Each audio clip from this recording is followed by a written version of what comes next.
textures. Another little trick with that would be, alright, say you take a shape, let's just make it a solid color. And I particularly like blues myself, so I tend to start with blue.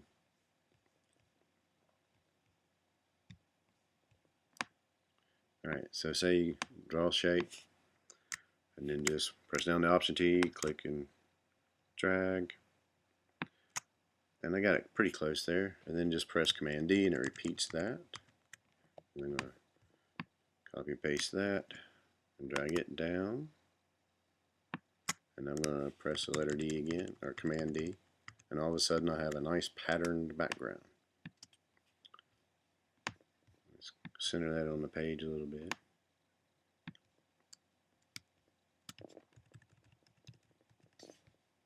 Alright, I think I want a background color on this piece too, so I'm going to create another layer, put my background on that layer so that when I'm messing with this stuff it doesn't accidentally grab the background. That can get frustrating.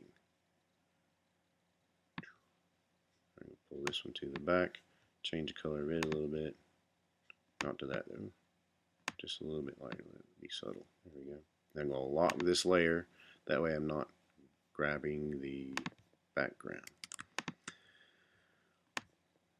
Alright, another thing you can do with your pattern shapes that will make it interesting is go into your transform tool, click a corner, start dragging, and then press the Command key, and you can create this sense of perspective.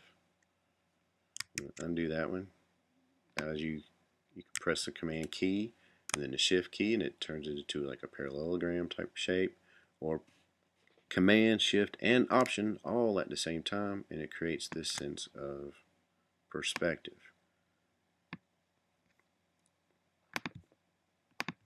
Alright, so I'm going to take those shapes, I'm going to copy and paste that, rotate it, and my favorite way to rotate is just press the letter E and get the transform tool. I'm going to rotate it 180 degrees and then just press the Shift, and that makes sure it keeps it in the 90-degree angles. I'm going to give this one a little bit lighter color and the one under it a little bit darker color. And that'll create that sense of light and highlight.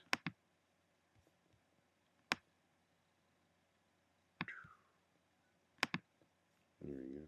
I think I got too light on that top layer. It disappeared.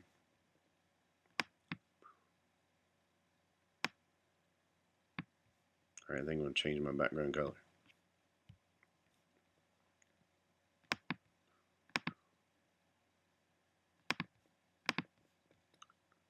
Alright, so there's good, quick, simple ways to get those types of images in. Let's say we take these down here and turn them into, let's turn that layer back off, and give them a 3D effect. And hopefully you guys have worked with that some and experimented with it. I'm going to do the extrude and bevel, and let's click the preview and see what it's looking like. Just thinking about it.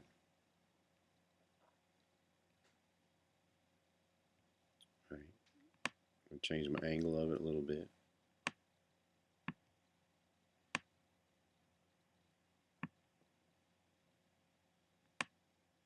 Increase my extrude depth.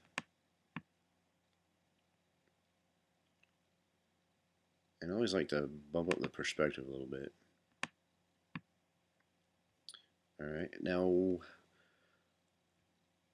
when I'm working with the 3D tool, I always like to really decrease my ambient light. That allows the shadows to have more contrast. And sometimes I'll boost the light intensity. You can also add another light. Click new light, and then you can move it around in different locations with this window here.